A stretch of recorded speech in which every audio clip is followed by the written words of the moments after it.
No.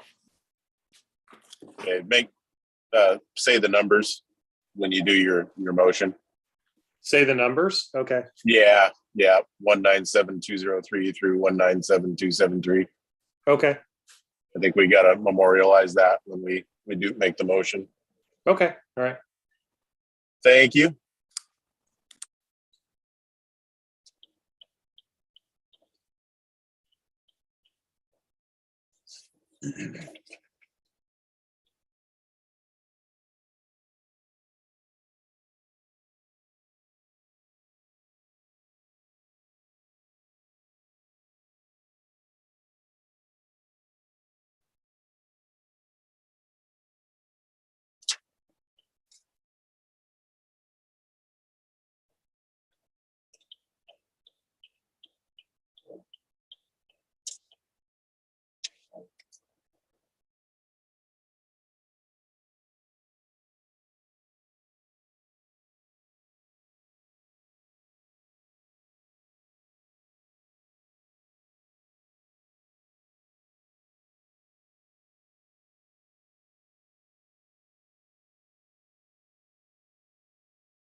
All right, it is 5 p.m.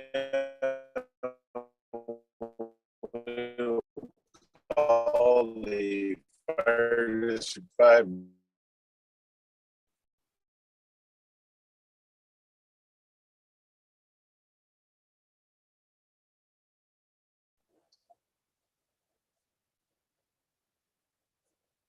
Did I cut out?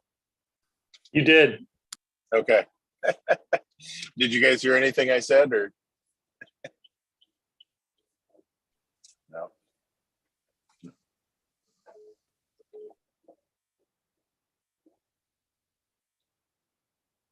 You guys there?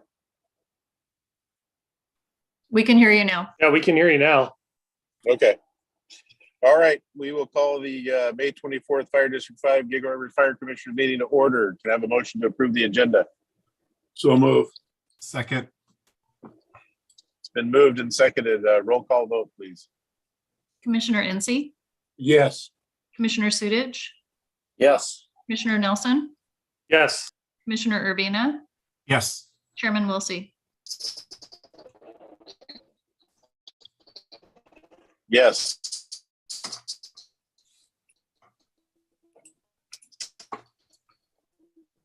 Any absences coming up? Commissioner Sudich, did you have something for communications? Yeah, I do. And you're going to have to bear with me for a minute. I've been a commissioner for 15 years in Gig Harbor, and never once have I brought politics into my job. But today changed everything. And I guess what I'm alluding to is the fact that today, 18 young kids in Texas and 2 teachers were killed. And maybe that's the straw that broke the camel's back. This is not the right forum. I recognize that. But, we're elected officials, and it has to start somewhere. People can say we're so sorry in a moment of silence, and this is a terrible tragedy. It doesn't change a damn thing. There's 18 7, 8, 9-year-olds that are dead. The people that I'm talking to, and if any of them are listening to me, that are anti-abortion and pro-Second Amendment, this is on you, because those young kids will never see tomorrow.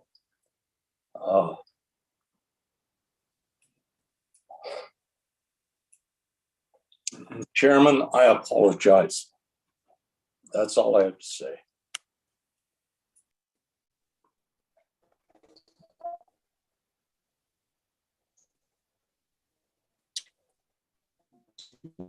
All right, thanks, Commissioner Stitch. Yeah, it's definitely a tragedy and not the news we want to see coming across. To approve the minutes of the May 10th.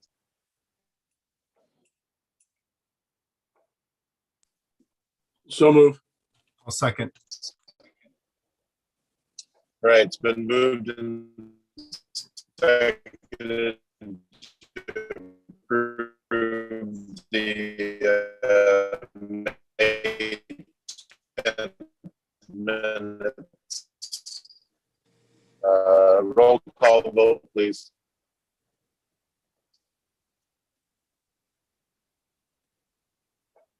Did you guys get the call for the roll call vote? We You're- did. You're, I was Alex, at- you're cutting out really badly, just so you know. All right. Commissioner Incy, Yes. Commissioner Sudich, Yes. Commissioner Nelson, Yes. Commissioner Urbina, Yes. Chairman Wilsey. Yes. All right. How about some voucher approvals? I'll move that we approve accounts payable vouchers 197,203 through 197,273 as outlined in the agenda, totaling $173,549.53. I'll second. All right. It's been moved and seconded for the voucher approval. Roll call vote, please. Commissioner Incy, Yes. Commissioner Sudich, Yes. Commissioner Nelson, Yes. Commissioner Urbina, Yes. Chairman Wilsey. Yes. All right. Any reports tonight from 3390? I was told by President Flick there would not be any report tonight, so thank you. All right. That takes us to Chief's report. You, Chief Meyer. All right, thank you. Thanks for having us this evening. I'd like to start out with Chief Bierstrom going to give us a report on COVID, a new chaplain, and the prevention division chief process. So please take it away, Dan. Thank you so much. Yeah, COVID continues on, but at a relatively mild clip. At this time, we have 3 people out in quarantine, and that's kind of becoming the average. We might drop down to 0, we might pop up to 4, but we seem to be hovering in that zone. And while it has a small impact on our response team, we're managing to make things work. On the DC hiring, we had 17 candidates for that position. Some really, really strong folks. We'll share more as things develop, but I want to let you know that our initial field was very, very strong. So we're thankful for that. And then the last note is just our appreciation for Chaplain Burgess. Came in and ran a couple of calls this weekend, including one kind of along the line of what Commissioner Sudich spoke with, the death of a young person who took their own life. And so it was both good to have that steady hand there, and just the event was, of course, difficult for everyone. But we express our appreciation for him coming in and rejoining our team. And a report. Thank you. Thank you, Dan. Then if we could have a report from Chief Black about the Station 59 update.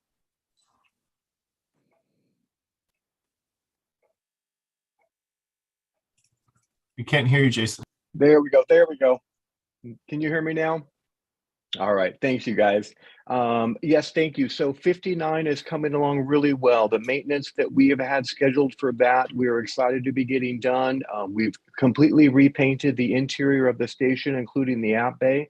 And after about 20 years, it looks so much better. So we're very encouraged about that. We're getting the dorm room put together, some new flooring, new beds, new lockers, new mattresses, all the things that we would normally do in our own homes, we're able to do out at this Station 59 and just make life a little more comfortable and also help accommodate mostly for the increased in staffing that's there and just make that a healthier place. We had all of the HVAC ductwork cleaned. That made a big improvement with everything. So it's going really well. We're on target for moving back into that station on June 9th. So we're working hard to make that happen. And then just also quickly moving the engine to 53 and the medic 50 to 52 has also gone really well. So a few little hiccups, but for the most part, it's functioning very well. Any questions? Very good. End of report. Thank you, Jason, for that report. What I wanted to do is to take a couple minutes here to update you on some of the hiring process and some activities that we have been doing recently here at Gig Harbor Fire. So right now we have 5 firefighter EMTs in the academy at Central Pierce. They are set to graduate this Friday afternoon. They're going to come back here to Gig Harbor and go into our Gig Harbor Day Academy. They will, lack of better words, graduate from that Day Academy on August 5th, Friday, and they will be reporting to shift on or around Monday, August 8th. So that's the 5 firefighter EMTs that are currently in the academy. And then we also have currently 3 lateral paramedic firefighters that are in the process. They are set to start, if they continue to meet the marks in the process, they are set to start September 1st and go to a day academy here at Gig Harbor Fire. So we're excited about these people coming on and providing additional staff to our citizens and our family. Some recent activities that have happened here at Gig Harbor. I'm just very blessed and very pleased about, I'm very proud about a lot of the work that goes on, not only for the people that are responding to the calls and staff in the stations, but there's been a lot of activity here at Fire District 5, and I just wanted to highlight some of these. These are not all, these are just some of the ones that we've been doing in the last couple of weeks and continuing on here in May and June. So we completed L280 and L380, some leadership training. That was a partnership between Gig Harbor Fire, DNR, and PennNet Parks. So that provided some leadership training, not only to people all around the state, but also some of our folks here at Gig Harbor Fire. So that was completed. Last Friday, we had the mock crash where the prevention division led the mock crash at Gig Harbor Peninsula High School. Our training division and our operations division supported prevention in that. And we always like to be involved in that endeavor because we hope it changes some minds and changes some decisions by our young folks in our community. Also last Saturday, our prevention division participated in a bike rodeo. I'll call it a bike rodeo or a bike bash or something like that, or bike crash at the PennNet Parks and Rotary event. And so that happened this last Saturday. So it was great to be involved in that, our prevention division. Last week, DC Corrigan and BC Langlo participated in the IAFF wildland training that was hosted out in Graham. So thank you to those chiefs for attending that to help better with our upcoming fire season. Also last week, our EMS division hosted an airway management PAM class. And so thank you to the EMS division and all of our participants for participating in continuing that education in our ALS service. Also this week and next week, we have some of our new technical rescue team members attending rescue swimmer training up in Kirkland, this regional training. So we have folks going up there and participating in that regional training for water rescue for the upcoming summer. And then also this upcoming weekend in 2 weeks, we're going to be participating in the Gig Harbor Maritime Gig Festival. So we're going to be participating in the parade. And then we're also, the prevention division is going to be providing engine tours and a first aid station like we historically have. So we're participating there. And then also too, currently we have one gentleman that is deployed as part of a type 1 incident management team down to Arizona, Norby Johnson. He's been down there for the last 5 days participating in the wildland effort in the southwest region of the United States that is getting hit hard right now. And so he's down there participating in that. And then also too, on 6/13, we're hosting a county-wide county response plan update meeting and strike team leader training. So we're hosting that here with participants from around the county to update our plan and get prepared for the wildland season. And then also on 6/22, Tom Voigt and his, my light goes off when I don't motion. So that's why I'm waving at people over here. But anyway, Tom Voigt and D Shift are going to be hosting a regional or countywide, not countywide, but multiple agency partnership marine drill, marina fire drill on 6/22. West Pierce, Key Peninsula, Gig Harbor PD, and us are going to be practicing down at the Gig Harbor Marina down at the bottom of Pioneer. And so that's going to great effort and very proud of our folks in that endeavor on 6/22 to prepare us for the summer season. So those are just some things to give you guys a little bit of update on what's happening here. It's a busy time and we're just proud of our folks, not only responding on calls, but all the activity from operations to prevention to our support staff to helping with these endeavors.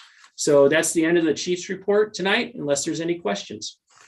Question, or not a question, just to add on in regards to the mock scenes at Gig Harbor High School. I'm fortunate to be able to observe it because of my job there, and everybody did a fantastic job. The kids did a fantastic job with their scripts. And it's been one of the first times where I've had kids come up to me, seniors that have come up to me afterwards and tell me how compelling it was, and that it does make some of them think. And so as long as we can save one of them, then it's well worth it. So I like to thank everybody involved, Eric and Dan and everybody there involved in regards to presenting that program.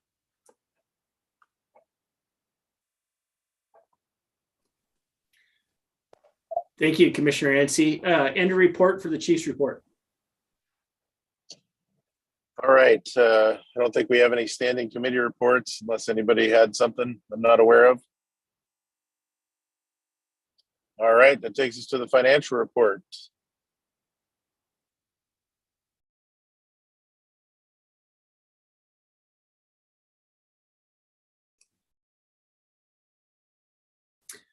I believe that is being led by Crystal Heckmeister. So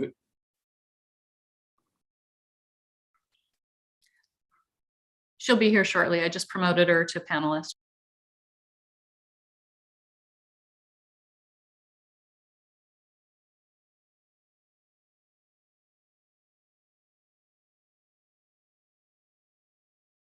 Okay, welcome. Okay, can you guys hear me? Awesome. Okay, so we're going to move through the April 2022 financial report. That was page 18 of your packet. It is a pretty routine report, but I just want to quickly go over a few things. Our revenue for April, we have our property tax collections. So our property tax collections usually come in April and October. So you'll see a series of property tax collections in April, 10.8 million for our revenue. On the expense side, it's pretty consistent as well with our typical prior months of 2.6 million in expenses. At the bottom here, we have our expense fund, seeing a little bit of an increase here, mostly due to our property taxes at 15.6 million. And then our reserve fund's been pretty consistent as well at the 6.8 million. And our ending fund totals at $22.5 million. The only other thing I wanted to mention other than property tax, you'll see our FEMA SAFER grant. Our collections in April was a little bit reduced, and that is consistent with the period of performance for this grant. We are moving into year 3 of the FEMA SAFER grant, which has a 35% reimbursement instead of the 75%. So that is correct and in line with year 3 of that grant. Any questions?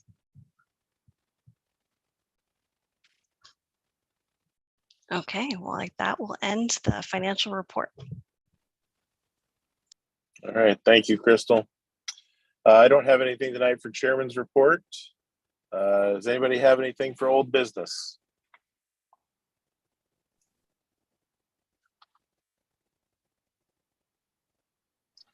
All right, hearing no old business, let's move on to new business and resolution 2022-05. Chief Meyer. Yeah, thank you, Chairman Wilsey. In your packet, you will find communications dealing with the recent communication from the governor concerning public meetings and in-person participation. Last week, our staff reviewed 4 options concerning implementing in-person options for commissioners' meetings. In your packet, there will be an option A, option B, option C, and option D. So option A is an in-person with no remote, no teleconference. It'd be basically everybody showing up at Station 50 for in-person, and also the public showing up. So commissioners and staff and public. Option B would be in person with addition to a telephone like we've traditionally done for the last 10 to 15 years, where we have had a teleconference and we have a history of doing that. Option C is a partial hybrid, and that is probably the closest thing to what we are doing right now that we're getting used to. Option C would basically be where we would offer the public to come to 50 and participate in person. The commissioners and potential audience out in Zoom land could still attend. The commissioners would attend by Zoom. Could still have an audience from the public over Zoom, but to meet the letter of the new lack of better words, guidance from the governor, we could have in-person participation at Station 50. So what that would look like is that would probably have one of our staff members, we would set up a room, probably Alder, where our commissioner meetings are traditionally happening. Then we would have a staff person that would greet the public. And then when it was time for the public to participate in public comment, we would have them do that from the Alder room and via Zoom into the meeting.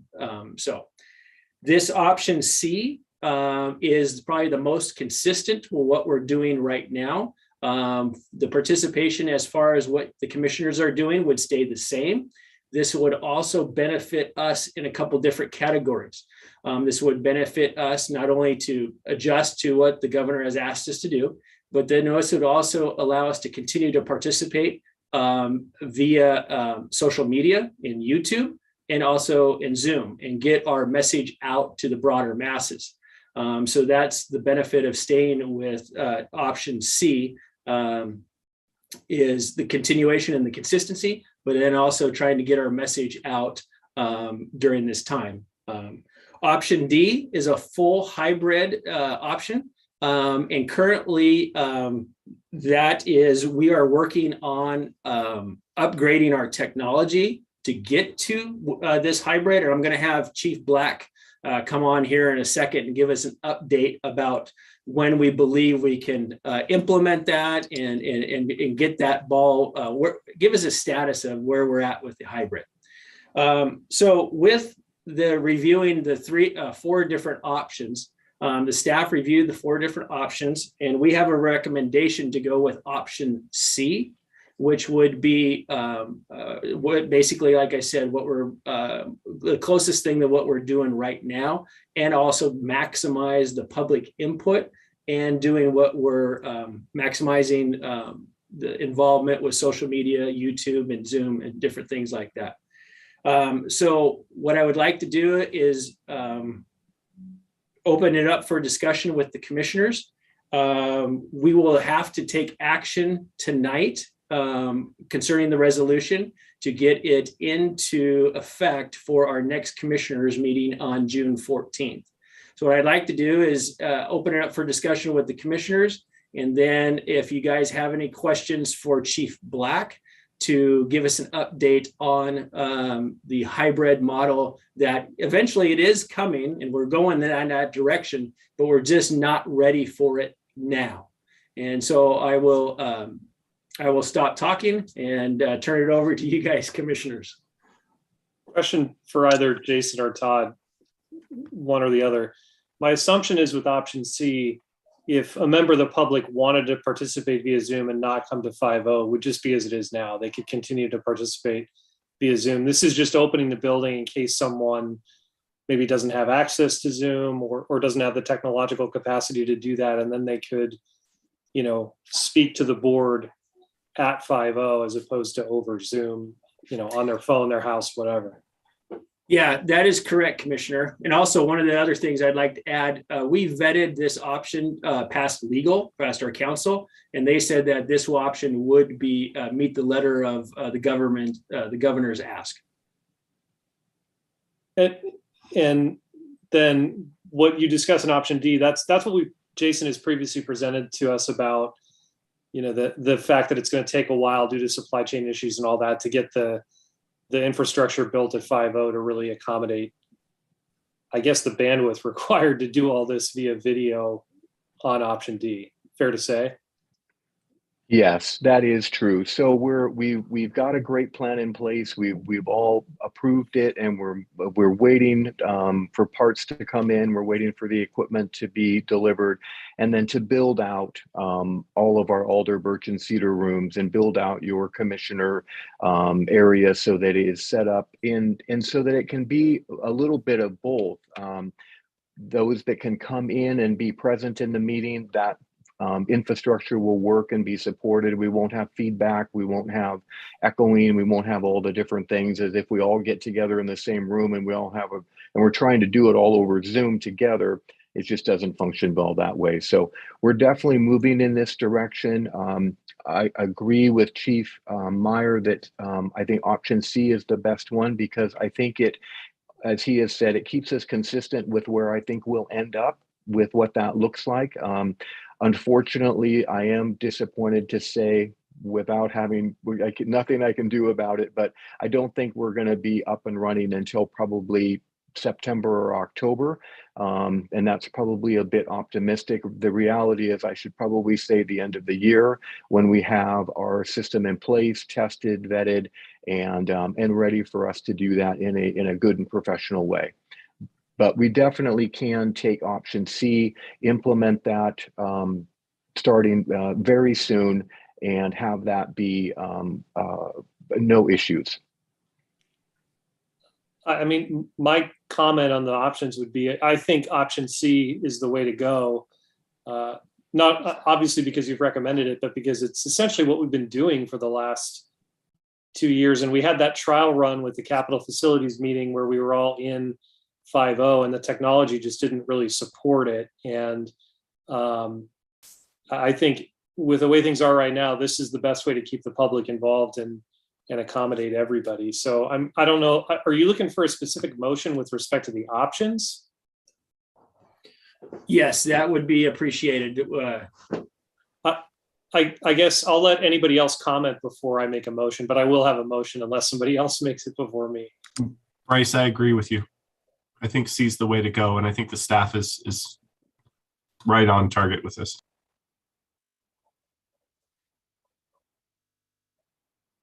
Anybody else have any comments or questions? Alex, if not, I just make a motion that we proceed with option C. And I'll second that. All right, it's been moved and seconded. I just want to make clear that that's the option to keep the virtual meetings in order, but also have a physical location at headquarters station 50 for folks to come in and address the board if they need so. All right, if there's no more discussion, roll call vote, please. Commissioner Incy, Yes. Commissioner Sudich, Yes. Commissioner Nelson, Yes. Commissioner Urbina, Yes. Chairman Wolsey. Yes. All right, any other new business that needs to come before us tonight? Well, Alex, I need to make a motion to approve resolution 2022-05 as well. I'll second that. Okay. All right, it's been moved and seconded to approve resolution 22-05 with option C as we all agreed upon in our last motion. Roll call vote, please. Commissioner Enzi, Yes. Commissioner Sudich, Yes. Commissioner Nelson, Yes. Commissioner Urbina, Yes. Chairman Wilsey. Yes. All right, now is there any other new business before us tonight? All right, hearing none, open public comment. Anybody wishing to address the board, please state your name for the record. You'll have 3 minutes.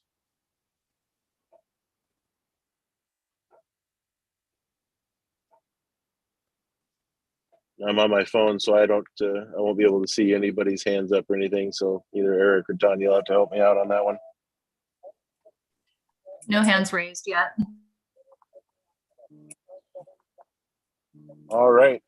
Seeing none and hearing no open public comment, we'll move to good of the order.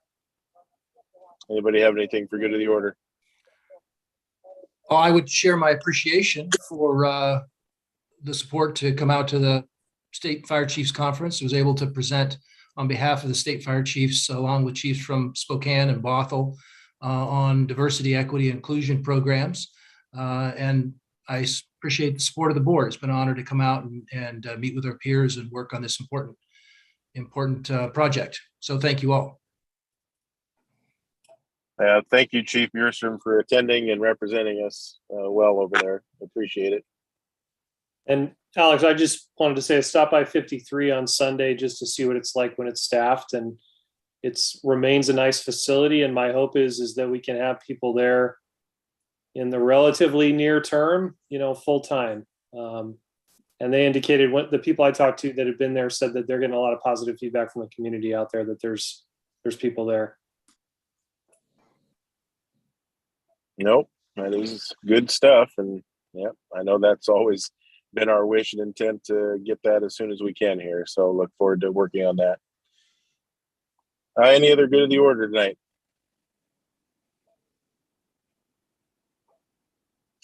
All right, so special interest upcoming events. We got the Recruit Academy graduation ceremony.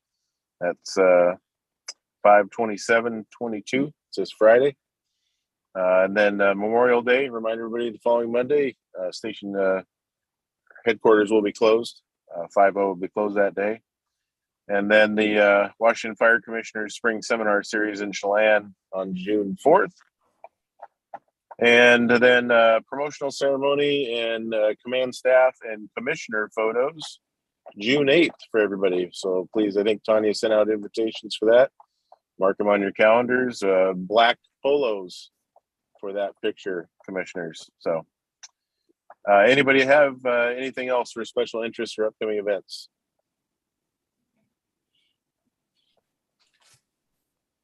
All right, hearing none, this meeting is adjourned. Our next regular meeting will be June 14th at 5 p.m. Thank you, everybody. See everybody in Chelan.